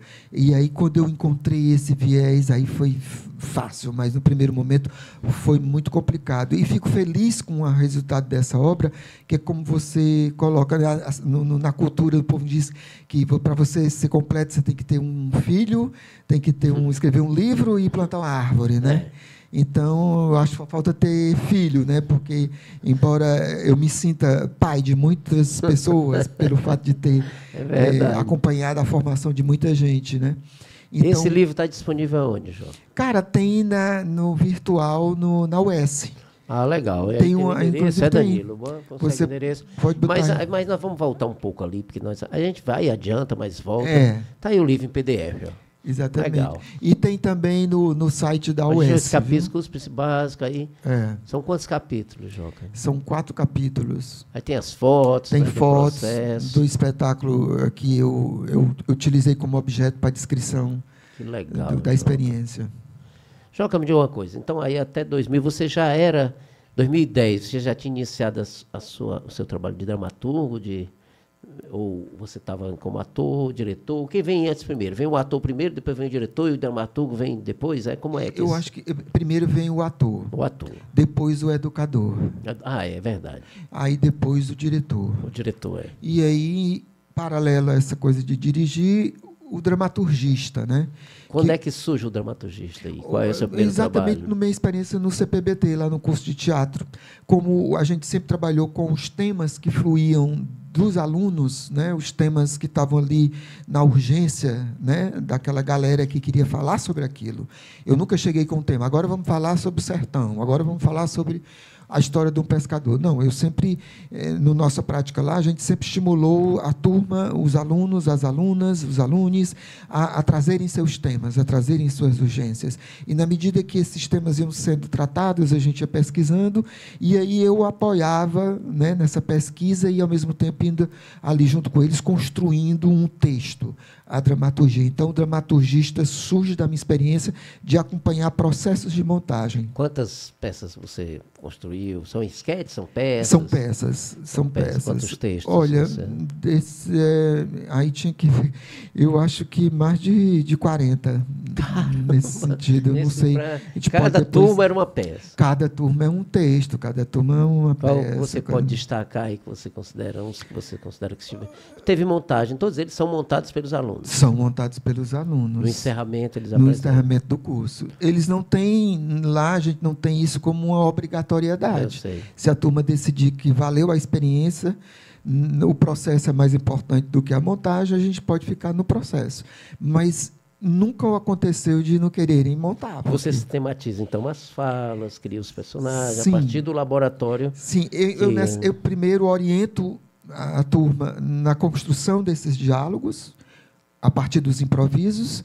Eles fazem um primeiro esboço e depois eu reúno esses esboços e vou dando ali um corpo, vou garimpando palavras, modificando uma ordem ou uma editando, né, todo o processo. Compilando, e porque também estou ali junto, né? Então, assim, o que eu vou propondo não é alterando o que já está posto, apenas dando um pouco mais de estética, de formato cênico que a minha experiência me permite quando eles me permitem, né? E quantas turmas já passaram lá no CAD, né, no CC? PBT, Curso Princípios Básicos de Teatro. Curso CPBT. CPBT. Quantas turmas já passaram lá? Em média, quantos alunos têm essas turmas? Qual é a duração? E como é que faz para participar? Porque eu mesmo, a gente já perguntou, e eu já disse, como é que faz? Rapaz, vai para o teatro. Muita gente o curso agora oferece 3 turnos, né? Teve uma época que eram só 2 turnos, agora são 3 turnos, manhã, tarde e noite. Maravilha. De manhã com a professora Juliana Veras, que foi aluna do CPBT, à tarde comigo e à noite com a grande atriz Neidinha Castelo Branco. Caramba! Aí as inscrições... Em média, quantos alunos por turma? Por turma, a gente agora, Pingo, a gente escrevia 100, olha que loucura. A procura era tanta e a nossa vontade de acolher era tanta que a gente criava a loucura de atender 100 pessoas. Só que de uns 5, 8 anos para cá, principalmente com a atividade no Porto Dragão, Vila das Artes, o grupo de teatro... Cursos superiores de teatro. Então, houve uma demanda aí que já vai procurando outros caminhos. Ia ser uma loucura, uma turma de 100... Aí, para a gente não deixar essa galera sem oportunidade, a gente acolhia e ia dando um jeito. A partir desse ano, a gente só está abrindo inscrição para 60 pessoas. Por turma? Por turma. Já é muita já é muito. 180 pessoas é muito já legal. Muita muito legal. gente. E, assim, às vezes, pedagogicamente, não é mais o adequado. Mas a gente foi dando conta, porque a própria estrutura do curso, o currículo do curso, permitia... Disciplinas e tal. Essa flexibilização. Você sabe que aí, normalmente, é no começo do ano? Em janeiro são as inscrições, né? E o curso começa em abril. Tem pré-requisito? Pode chegar lá a qualquer idade? A partir de uma turma manhã e tarde, a partir de 16 anos, e à noite a partir dos 18 anos. Normalmente em janeiro e em junho. Em janeiro, as inscrições em janeiro e fevereiro. Janeiro, aí faz o ano. E a duração do curso, que é o ano? Tem 421 horas, 420 horas, e vai de um ano a outro, né? De abril a janeiro do ano seguinte. Que maravilha. Mas então, calculando aqui, quantos anos é que você está lá nesse negócio aí? O curso já existe há 34 anos. Sei. E nesse formato aí de 3 turmas, nesse formato de 100 turmas, esse formato de 3 turmas tem uns 12 anos. 12 anos. Vamos lá, eu estou calculando, porque eu sou músico, você sabe que gosta de matemática, né? Música é pura matemática. Estou calculando aqui já, 180, 1.800, está 2.000 nesse período aí. E antes eram 2 turmas. 2 turmas de 100, né? De 100. Durante quanto tempo durou isso aí? De 91 até 2008. Muita gente. 2008, muita gente. São 2 anos, são 48, 4.800. Chega muita Rapaz, gente. É o seguinte, chega a 8.000 pessoas, 8.000, mais ou menos. Eu calculei aqui, arredondando mais ou menos, 8.000 pessoas que passaram lá. É o que a gente calcula. 8.000 mesmo, por enquanto. De 8 a 10.000. Nos anos 90, quando o teatro reabre, né? A cidade começa a querer conhecer de novo o teatro, porque tem a novidade de ver. Então, todo mundo queria voltar ao teatro e procurava o teatro. Então, foi um momento assim que a procura era gigantesca. Mas, João, quando você dimensiona isso, imaginar que 8.000 pessoas passaram lá fazendo teatro. Lógico que, como você mesmo disse, muitos saíram sem a ideia de se profissionalizarem no universo, mas todos saíram carregando uma experiência positiva de vida. Cara, é uma contribuição importantíssima, né? para a civilização fortalezense, cearense, em geral, né? Porque cidadãos saíram melhores, mais conscientes de si, do equilíbrio social necessário para uma convivência mais justa. É impressionante, esses números impressionam mesmo, né? E feito com muita boa vontade, né? Sim. Porque nem sempre você teve a estrutura, a logística melhor, mas sempre aguerrido, lutando por professor, lutando por verbo, lutando por sei o quê. Não sei o quê. Quando eu descobri minha paixão pela educação, foi uma escolha apaixonada. Então, assim, meio que eu descobri esse ossinho, digo, vou chupar esse ossinho até onde der, porque é muito gostoso. É incrível. E aí a minha carreira de ator, que eu adoro fazer, eu fui deixando um pouco de lado, porque, Pingo, você é um artista da cena e sabe que ir para a cena exige muito. E eu sou muito autocrítico e procuro fazer com muita entrega. Então, ser ator é uma dádiva, é uma coisa muito bacana, porque você se aproxima dos altares, né, dos deuses. Eu sei. Mas gosto muito de ser professor. Agora, eu vou dizer uma coisa. Ele diz isso, né, Vlamir, que deixou a carreira de lado. Espera que eu estou procurando aqui o currículo dele. A quantidade de peças do homem aqui. Primeiro é o seguinte, ó, a gente vai ter aqui, Joca, vamos procurar aqui, ó, as experiências como diretor, Corpos, Espirais, aqui 2024, Corpos, 2023, Espirais, 2022, Caligrafias, Entrelances. Nós vamos começar aqui pelo período que nós estamos, por exemplo. Esses são muitos textos lá do esse primeiro aí, essas peças aí são do curso. Do CPBT. É porque as últimas conscientes é tudo CBBT. Olha aí, achou, Danilo? O que, não, Danilo? esse aí é de um vídeo agora nós vamos muito maravilhoso. Aí está o Roger também, a Graça Freitas. Esse filme aí, Danilo, é um vídeo do Valina. Graça Freitas, querida, Graça.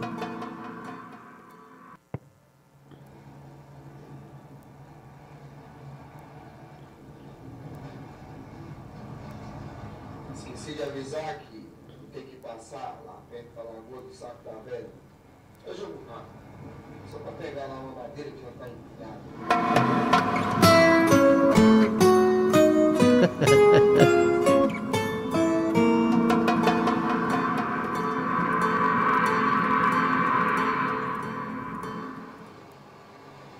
Que legal, Joca. Esse aí é o quê? Se chama Duvalina.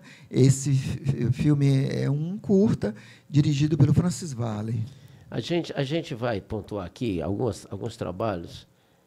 O Casamento de Peraldiana, né, que você fez com o Ricardo Guilherme, que você me disse, foi o primeiro trabalho, né? Exatamente. Aí Jogos à Hora da Sexta, com o Ricardo Guilherme, Uma Pitada de Sorte, Uma Viagem, um barquinho, com a Valéria Albuquerque, a família Silva.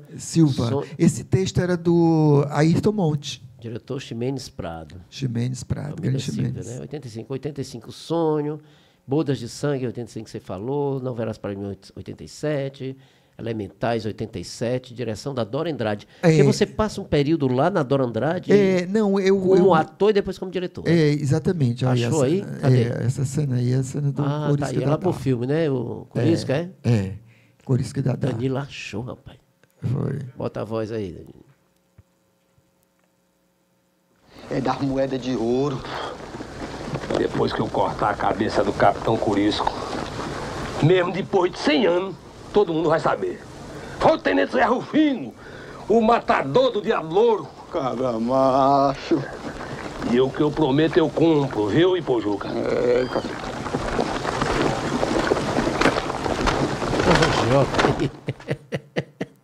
Isso aí, Joca, 20 e poucos anos, né? Quase 30 anos.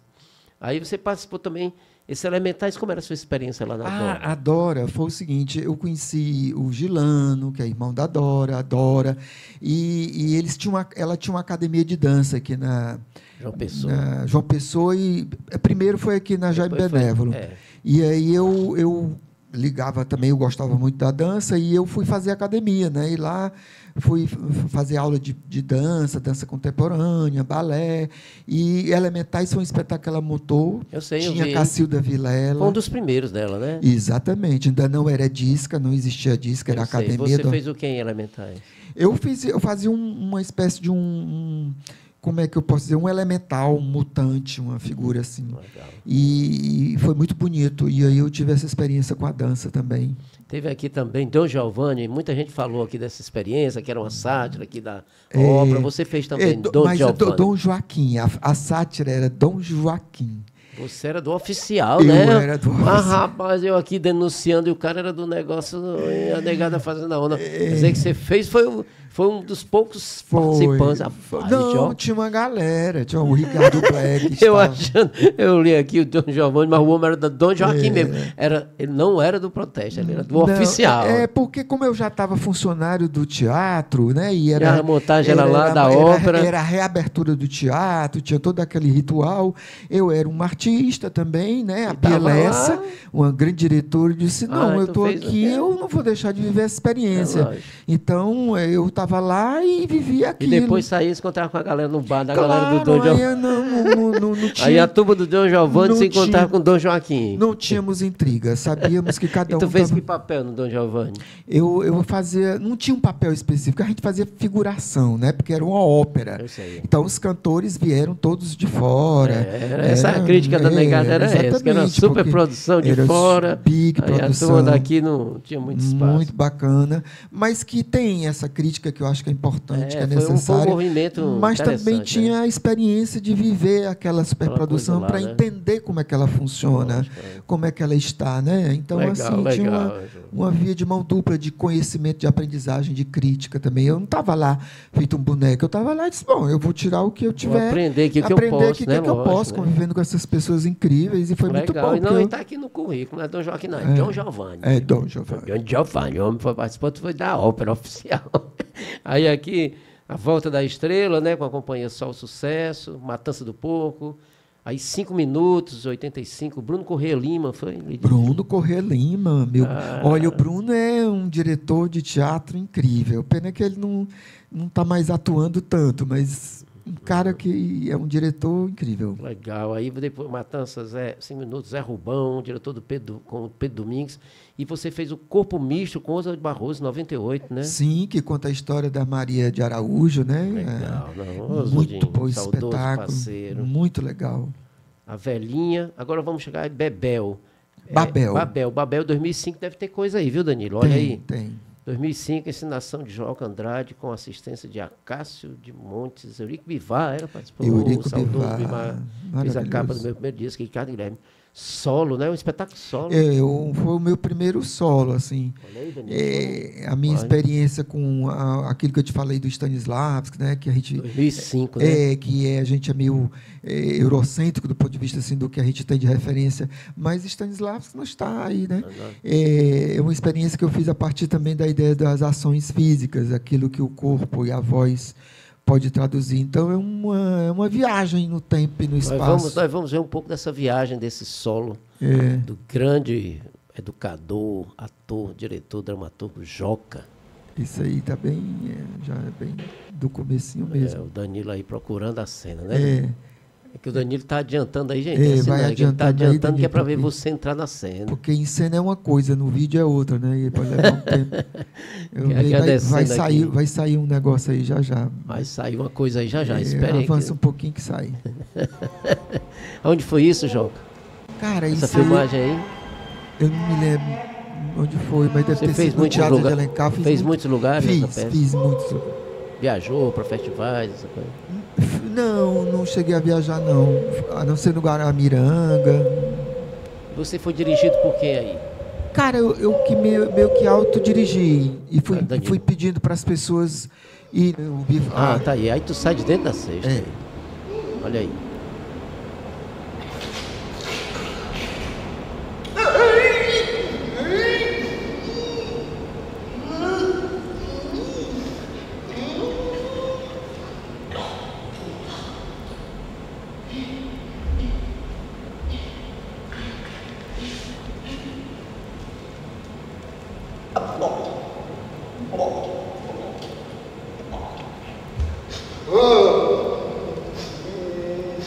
Tá nascendo, gente? É como se fosse um ser que nasce para se compreender no mundo. Adianta um pouquinho, Daninho. Então ele está nascendo assim. Quanto a duração desse solo aí? Ó, e já é do outro período, do outro momento. Isso aí tem duração de uns 50 minutos. Legal, Danilo.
Incrível, esse objeto vai se transformando em muitos outros. Uma hora ele é uma jangada, uma hora ele é um jumento, uma hora ele é uma tartaruga, uma hora...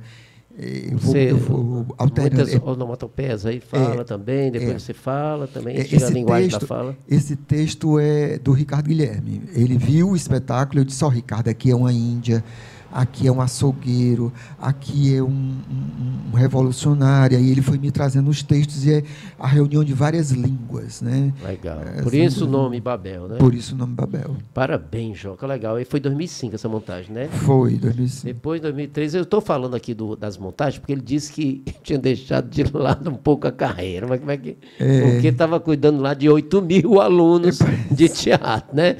Mas aqui, ó, em 2013, faz criação e ensinação de Joca Andrade, Jacu, né? Jacu. Acha aí, Danilo, Jacu é outra experiência legal, porque eu não sou... depois de um tempo, eu não me detive em fazer muitas produções cênicas como ator, porque eu fui tentando encontrar o meu repertório. Eu não tinha mais necessidade de sair fazendo peças de teatro, porque está em cena, está na mídia.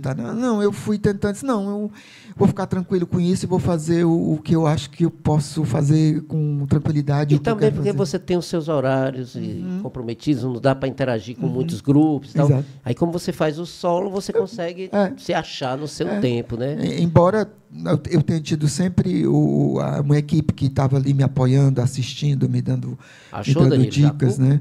2013. Jacu é uma experiência também... Jacu 2013, criação e ensinação de Joca Andrade. Que eu acho muito bacana.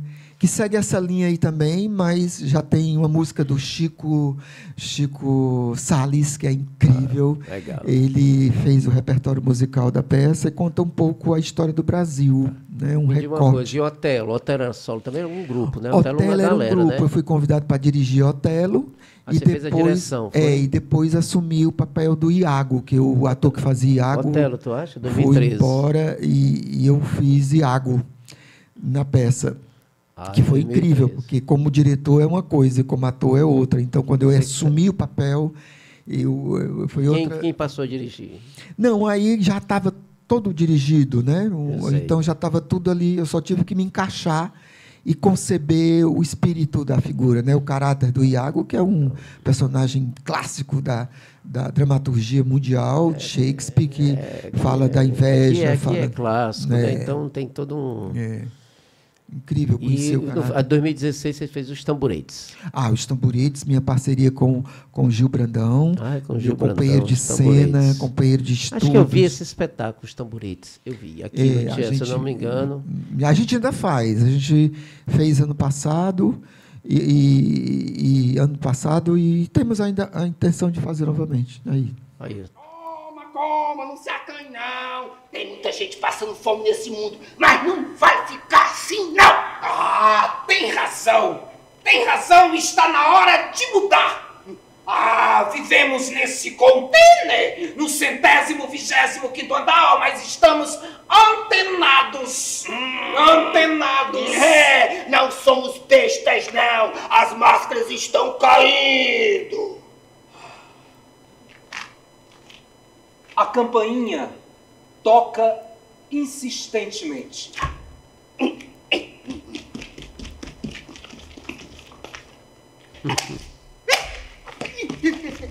Isso é teatro minha cidade, né? Mais ou menos. Eu acho que é.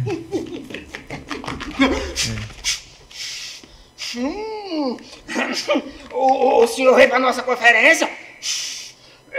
Eu estou surpreso. Eu não imaginei que um juiz da Suprema Corte Isso aí tivesse é Tamborets, uma uma montagem de 2016, né? Aqui, Raimundo, o juiz Ao da lado boca do grande mole. ator e professor também, né? Gil Brandão. Grande Gil Brandão. Aliás, as experiências de cinema são muitas, né, Joca? Aqui, filmes, Fortaleza Paraíso, agora 2023, Thiago... Tem uma agora que a gente fez agora recente, que se chama Traga o Seu Amor de Volta, que é uma série muito engraçada, muito bacana. É uma série, é? É uma série. Tá onde? Tá em cartaz? Rapaz, eu não sei, tá nesses streams aí, não sei te dizer onde é. Trago a Pessoa Amada. Trago a Pessoa Amada, que tem uma cena bem engraçada. É uma direção da Vitan, é? Vitan. A Parte que Falta, Homens com Cheiro de Flor. Esse é do Firmino Holanda, ou do Joy Pimentel. Siriará do Rosenberg, O Grão de Mostarda, do Petros, né? Premiado esse Petros aqui, né? Esse trabalho do Petros, Lua Cambará. Para Último Dia de Sol, Alto Leidiano, é muita coisa, Joca, você consegue fazer ainda. Nelson Xavier está no Alto de Leidiano, uma figura incrível, muito bacana. Cara, de montagem, experiência de vídeo, aí tem muita coisa, Filho de Reis. Achou, Danilo, aí alguma coisa desse seriado? Às vezes é mais difícil, né? Trago a Pessoa Amada, 2022. Achou.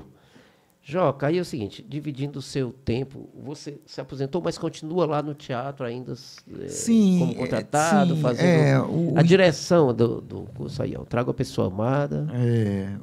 O cartaz, o Abelha, né? Como é que é o nome dele, meu Deus, isso que é Abelha. Ele é ótimo, cantor, ator, muito bom. Eu sei, Gustavo, eu sei quem é, Gustavo Abelha. Thiago Abelha, alguma coisa assim de Abelha. Joca, aí você cumpre a carga horária ainda? Sim, aí o Instituto Dragão do Mar me contratou, né, como MEI, né? Agora eu sou microempreendedor lá do teatro. Nós, professores, somos contratados via MEI pelo Instituto Dragão do Mar. Aí que permaneço legal lá enquanto tiver. Mas aí os horários você tem que cumprir carga horária de manhã, tarde, noite? Não, eu só dou aula à tarde. Só à tarde. Porque as turmas manhã é com Juliana Veras. E à Mas noite quem dirige essa escola hoje? Não, a escola, a coordenação, existe uma coordenação, a Isabel Botelho é a atual coordenadora de formação, e a Natália Escócio está na direção do Teatro de Alencar. Legal, você está então, que bacana, né? Você construiu essa coisa, continua lá, fazendo tanto teatro, tanto cinema, uma trajetória que sua mãe está entre nós ainda? Está, e mamãe está com 99 anos. E a culpada dessa sua... Vai fazer 100 agora em janeiro e é lúcida, até demais, porque quando a pessoa velha é muito lúcida, tem a consciência da finitude muito próxima. Então, às vezes, ela fica muito ansiosa e fica pensando na... Ela mora aqui em Fortaleza? Mora lá em Antônio Bezerra, ainda na mora casa... Mora na mesma casa e você aqui no Benfica, né? Mas você vai sempre lá? Vou sempre lá. Não Quem? Ela mora com os filhos? Ela mora com minha irmã e meu irmão, que moram vizinhos.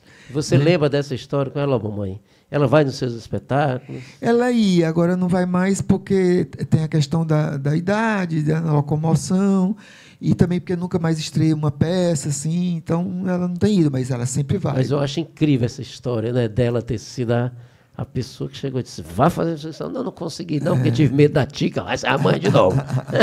Legal. E amanhã você vai fazer essa inscrição. Legal. E essa trajetória de 45 anos, né, no teatro, fruto dessa percepção da sua mãe, que ali estava a sua natureza, né? Exatamente. Ela incrível viu essa alguma história. coisa ali em mim, eu acho no meu jeito de brincar, no meu jeito de ser, né?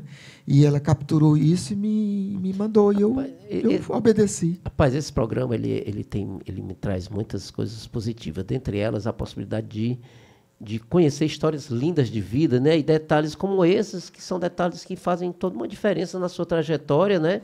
Esse momento com a sua mãe, essa intuição da sua mãe de que ali estaria o seu seu caminho profissional, né? Incrível isso. E depois a sua trajetória junto ao teatro, vindo como professor e depois com outros colegas, dando oficinas, depois conseguindo a formalização de um curso, e agora com um curso destonalizado já, né? Então é incrível. Além desse seu aspecto de ator que a gente viu aqui, né? Pude constatar através de pequenas amostras, lógico, o programa não tem isso, né? Pequenas amostras do seu trabalho no cinema e no teatro, mas essa sua trajetória extremamente rica e culminando com o seu livro aí do mestrado, né? Você lançou? Sim, fizemos um lançamento lindo lá no Teatro de Alencar. Mamãe esteve lá. Foi lançado. Né? Agora em 2022. Ela veio. Aí ela foi. Aí o livro, né? No livro eu vou, né? A noite de autógrafo, tudo que eu tinha direito. Que bacana, João. Aí ela veio, ela né? foi. Ver o livro, né? Porque também é a sua vitória acadêmica, né? Você chegando aí no término do seu e aí, mestrado. Pinga, é isso que eu te falei, o meu encargo, né? Eu estou deixando um material escrito sobre uma experiência, né? Ali é uma vontade de deixar um registro de que aconteceu alguma coisa ali. O teatro, esse ano, como prédio, né? Como patrimônio arquitetônico, completa 115 anos. Está sendo programada uma festa bonita para esse ano. Então, desses 115 anos, eu estou lá há mais de 40, né? Porque qual é o mês do aniversário do dia teatro? 17 de junho. De junho, 17 de junho, que Aí maravilha. todo mês, no dia 17, tem um teatro de portas abertas, né? Que é ali, rapaz, o teatro, todos esses diretores, desde o Augusto, passando pelo Oza, pela Isabel, mais recentemente lá, o Pedro Domingues. Eu fui agora tocar, sábado eu toquei no teatro, no lançamento do livro do Alain Mendonça. Ele criou um trabalho sobre o Caldeirão, eu já tenho meu trabalho com o Rosenberg também, com o Oza, e eu musiquei 3 poemas dele e fui. Estava lá em minha amiga Neuma, e eu chego ali, cara, como eu sou bem recebido, eu me sinto em casa naquele teatro, porque eu já fiz muita coisa ali, de gravação de disco ao vivo. Eu tenho meus 2 DVDs ao vivo lá, um ao vivo de 93 e agora um com banda. Então aquela casa é uma casa maravilhosa, né, cara, que tem uma energia mesmo, sua arquitetura e aquele teatro nos acolhe, nos abraça. Né? É uma equipe que sempre é apaixonada. As pessoas que começam a trabalhar lá, quando não vão já apaixonadas, chega lá e se apaixonam. Porque você veja, quando você trabalha num hospital ou numa delegacia, a energia é de um hospital, é de uma delegacia. Mas quando você trabalha numa casa de espetáculo que está ali para acolher, as pessoas já chegam com a vontade de realizar um desejo, de entrar no teatro, um sonho. Então, a gente está ali tentando concretizar os sonhos das pessoas em conhecer o teatro, em fazer teatro. Então, isso é muito bonito, né? Legal. Então, o teatro tem essa energia, essa aura, essa coisa enigmática. Então, são quantos anos? Você está lá desde 80? De 87 para cá, né? Quase 38 anos. Exatamente. Rapaz, que maravilha, Pois né? Vai fazer uma... E passou rápido, viu? A gente pensa que não. Mas você está um garotão do teatro. Adoro nadar, adoro musculação, porque tem que fazer, né? A gente vai perdendo. Né? Para perdendo, respiração, né? E estou assim, me esperando mais sonhos. Estou querendo sonhar mais. Pois eu queria perguntar para você quais são os seus projetos, assim, que você está pensando. Nós agora. temos um texto que a gente vem trabalhando há alguns dias, uns anos até, que se chama As Araras Fabulosas. É um texto meu, mas que construído a partir de ideias com o Gil Brandão, que é mais uma investida nossa na dupla, né? A gente fez os Tamburetes em 2016 e continuamos fazendo. E agora a gente quer fazer um novo espetáculo, mas que a gente está meio que esperando o tempo nosso para fazer, sabe, Pingo? Porque ele está fazendo o quê, o Gil, atualmente? O Gil é professor do curso de graduação da Universidade Federal do Ceará. Professor lá, né? Isso leva muito tempo e exige muita dedicação. Então, como a gente não tem um produtor, ninguém também tem um contrato assinado para ter que fazer, a gente meio que fica procrastinando, deixando de lado, e não vamos fazer agora não, vamos fazer isso.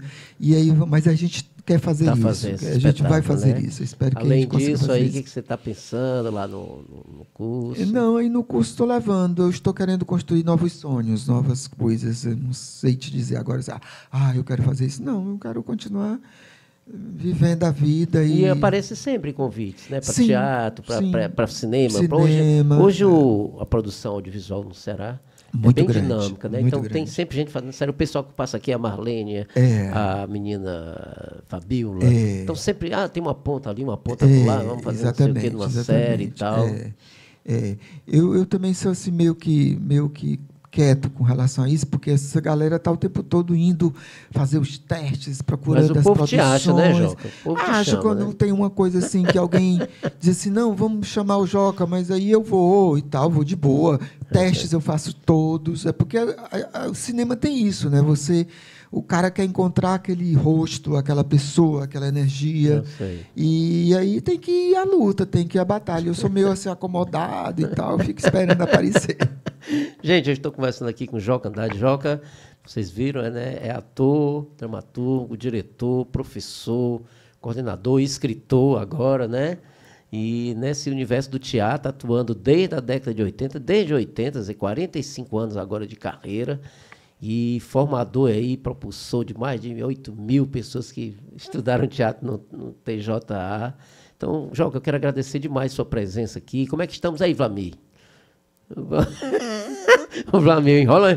Oi, Vlamir. Tá, Vlamir está terminando a sua obra. Você fez uma pergunta, como foi a vida dele durante a pandemia? Da pandemia. Desculpe.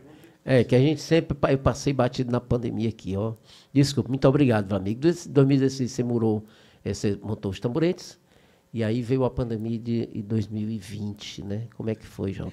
Cara, por coincidência, foi exatamente no período que eu estava tendo que escrever a dissertação.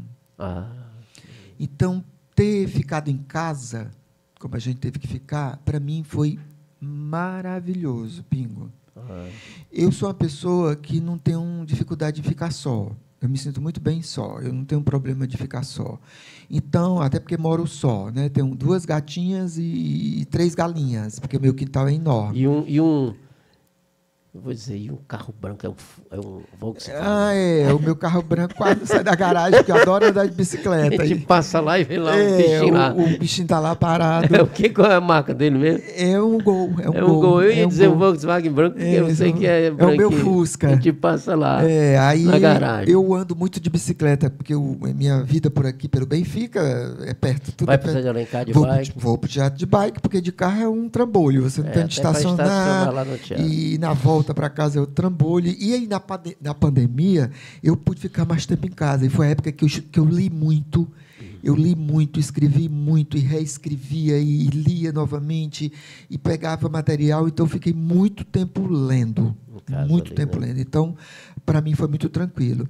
E fiquei até a imaginar, Pingo, que talvez a gente pudesse, se fosse possível, uma utopia, o planeta parar por um mês, como a gente experimentou parar por um tempo, porque eu acho que a natureza precisava respirar, né?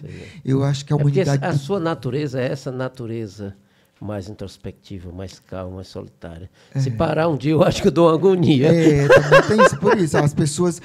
os relatos, 90%, 98% dos relatos das pessoas que passaram pela epidemia foi de um horror. Porque eu digo assim, eu digo assim, porque a minha natureza é de fazer várias coisas ao mesmo tempo, de acordar cedo. Rapaz, eu disse hoje, eu já acordei 5h30, corri 5 quilômetros. Escrevi um capítulo de um livro que eu estou fazendo sobre as minhas músicas dedicadas aos orixás. Depois fui resolver divulgação, fui projeto, fui ler sobre estou aqui, daqui a pouco vou ler outra coisa. Eu sou assim, sabe, de gostar de fazer várias coisas. Eu digo assim, se parar, eu não sei, porque na pandemia, cara, eu tocava, eu fiz um ensaio interativo, 550 edições de um ensaio. Todo dia eu tocava uma galera no Facebook, chamado Ensaio Interativo. Eu digo assim, você tem essa natureza de parar, né? De ficar, do seu jeito, né? Eu parei porque fiquei em casa, mas eu estava em casa produzindo, né? Porque não, e você tem isso, você gosta de ficar só, gosta de ficar exatamente, em casa. Porque aí era 8 horas por dia, às aí vezes tu entregou até mais. a tese exatamente no final da exatamente, pandemia. porque só não terminei foi? Antes porque teve a pandemia e atrasou quase um semestre, quase um ano. Mas entendeu? entregou Entreguei e a pessoa tudo corrigia no também, prazo. online. Aí, os contatos online, as conversas, Que as maravilha, orientações Joca. que a gente aprendeu a viver no mundo online, né? Mas o curso lá parou. O curso lá parou. E não tinha nem aula virtual, não. Presencial. Aí, quando amenizou, começamos as aulas virtuais. Você fez algum vídeo, essa coisa? Aí nós fizemos, inclusive, o espetáculo, que não foi espetáculo, de conclusão das turmas que pegou exatamente a pandemia foi um filme. Nós fizemos um filme. Como é o nome? Entrelace. Entrelace. Será que a gente acha aí? Eu acho que encontra. Entrelace. Entrelace. Está em que canal? Está no canal do teatro? No YouTube. No canal do teatro também tem. No Teatro Alencar tem, eu acredito que tem. Entrelace. A gente fez essa experiência com a direção de câmera do Tim Oliveira, que foi uma pessoa muito importante para esse processo, porque cobrou quase nada para fazer o serviço, que o nosso orçamento era muito baixo, e ficou um registro muito interessante do ponto de vista mesmo assim do documento. Não que a gente tivesse interesse em fazer um Fellini, um filme. Sei. Não, mas um registro. Mas é um registro daquele momento. Né? Todas as outras experiências de conclusão do curso foram montagens cênicas. E essa experiência foi essa aí, né? Essa cena aí foi uma das cenas da minha turma. E eles estavam fazendo em casa, cada um era ou não, ou foram para o teatro? Não, aí a gente tinha um esquema. Por que tu tá de máscara? Tu não disse que tá morando só? É que eu cheguei nesse instante. Então tira agora, Zenaide. Tá bom, eu tiro. Mas é Cíntia, eu já te falei. Tu tem um nome tão bonito e fica com essa arrumação de Cíntia. Mas é como a mamãe dizia, cada um com seus gostos, né? E por falar nisso, como foi isso da Zuleide? Tu vai continuar com isso de Zuleide, mulher. Tá bom, da nossa mãe. Legal. Assim, Esses né? são alunos que estavam se formando nesse período da pandemia. Exatamente. E aí fizeram esse vídeo. Adianta um pouquinho. E a direção é sua. Não, mesmo virtual, cada turma construiu 3 historinhas. Essa história aí já foi da turma da Neidinha, foi direção dela. Então, esse filme tem direção minha, da Neidinha e da Juliana, porque cada turma construíram... Juliana Veras. Juliana Veras. Cada turma construiu 3 historinhas. Essa daí é da turma da Juliana. Que legal. E aí depois editaram e jogaram aí. Aí editamos, né? E o pano de fundo era a pandemia. Ah, eu sei, porque foi feito aí. Essa turma que estava cursando quando fechou. Exatamente. 2020. Esse filme está disponível. Essa daí também é uma das cenas. Ele deve estar no culto. A Maristela. Ele vai toda manhã. A Maristela? Culto? Aí na E rua? está havendo culto, amigo. A gente está em isolamento social. Aquele ignorante não liga pra isso não, Eugênio. Olha, eu tenho a chave lá de casa. É coisa rápida. Eu só quero pegar minhas coisas, mas eu tô com medo de ir sozinho. Maristela? Por que que... Maristela. Tá na casa dela? Não, na minha casa. Tá bom, amigo. Tá na tua casa. É a minha casa estava foi aí. cenário, foi. Obrigado. Ah, que legal, cara. É a sua... Maristela, gente, é uma das maiores professoras aqui do universo, digamos, da linguagem do folclore, do parafolclore. Formou os primeiros grupos aqui de parafolclore, sabia? 40 e 50 anos, Maristela, Luar do Sertão e muitos outros, né? Danilo, mais na frente dessa cena, desse mesmo núcleo, tem uma cena onde o rapaz chega em casa para pegar as coisas e tem o encontro com o pai, que o pai é um pastor que expulsa o filho de casa porque descobre nas coisas do filho umas roupas femininas. E o filho era drag queen, né? E o pai não aceita e expulsa ele de casa. E ele vai lá pegar as roupas. E esses meninos terminaram, quando voltou a pandemia, eles terminaram. Aí a cena aí, ó. Pai? É Benfica Pai! aí também? É, na ruazinha perto da Faculdade de Economia. Eu sei, aqui na Instituto do Ceará. Eu identifiquei aí. Não seja besta de entrar aqui, seu viado. Senão eu corto a sua cabeça. Sossega que eu não volto mais aqui não. Só quero pegar minhas coisas. Ah, é? Pois tome, seu viado! Tá ficando louco? Eu não quero filho viado na minha casa, não. Você é filho do cão. Você é louco? Não me apareça mais aqui, na minha frente. Quem é que você pensa que é, hein? Pra fazer isso com seu próprio filho? Você tá louco? A gente tá em pandemia e você ameaçando ele de morte? Ah, vamos embora, seus infernos! Grande pai, hein? Eu que não quero um pai igual a ti, um falso que vive na igreja, mas prefere colocar o próprio filho pra fora de casa. Se minha mãe tivesse viva, teria desgosto de ti. Se sua mãe tivesse viva, tinha vergonha de você! Seu viado! Vá-se embora! Não me apareça mais aqui! Seu escroto! Se acalma, Luiz. Esse conteúdo eles que trouxeram os alunos sim. a partir das experiências de vida deles e tal, na pandemia. Exatamente. Aí a gente foi criando os diálogos e foi fazendo muito forte, importante, porque, cara, eu estava vendo algo sobre a arte hoje. A arte como elemento de transformação, de conscientização, tem que ser, né? Tem que discutir essas questões todas, colocá-las em evidência, fazer as pessoas pensarem sobre atitudes, né, de desrespeito em relação às naturezas, né, e os direitos e as garantias individuais. O teatro é muito forte, né, nesse aspecto. A humanidade é muito violenta, né? E aí eu acho que a arte possibilita a gente imaginar um pouco mais de harmonia para perceber as diferenças e conviver de forma mais tranquila, né?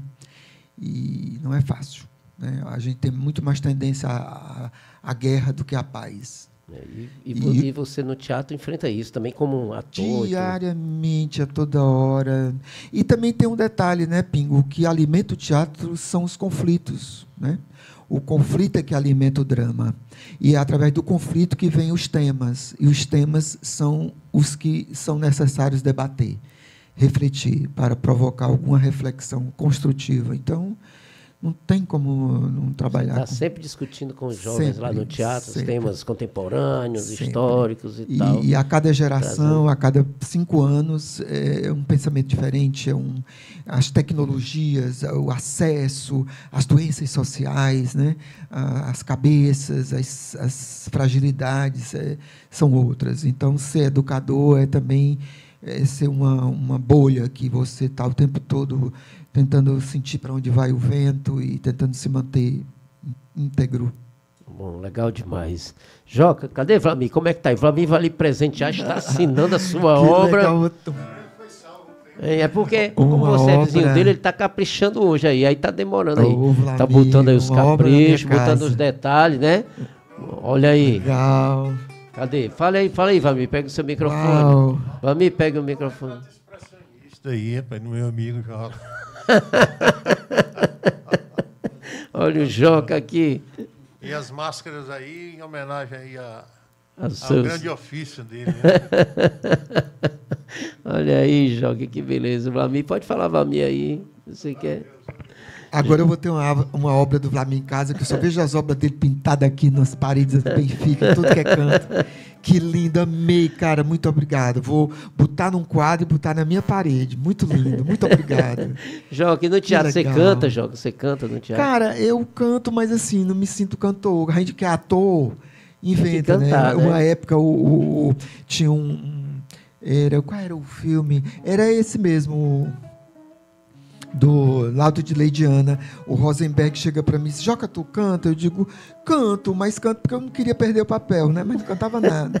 Aí ele me deu uma fita e eu fiquei a gravar, mas eu não sou cantor, não me peça pra cantar. Bote uma imagem do Joca aí, dessas que você achou, Danilo. Eu vou fazer aqui só um trechinho de Maculelê para ele vai cantar, porque ele sabe.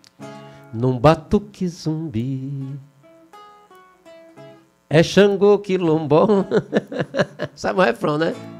Maculelê, no jogo do teu Ifá, as linhas do meu axé, nas loas de Oxalá, nas loas de Oxalá, renasce o Baluaê.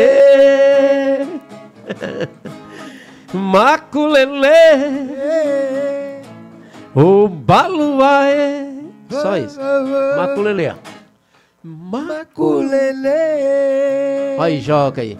O Baluaê. Solta aí, Danilo. Pode soltar. Maculelê. O Baluaê. O Baluaê. O Baluaê. O Baluaê. Aí, ó. O Baluaê. O Baluaê. O Baluaê. O Baluaê. Aí com imagens de Babel, um solo de Joca Andrade, a gente encerra aqui mais um Arte Militância. Muito obrigado, Joca. Obrigado, pela sua presença. Obrigado, maravilhosa, Danilo. Sua história de vida muito riquíssima, sua contribuição enorme para as artes cênicas cearenses. Obrigado, Vlamir. Obrigado, Danilo. Maculelê.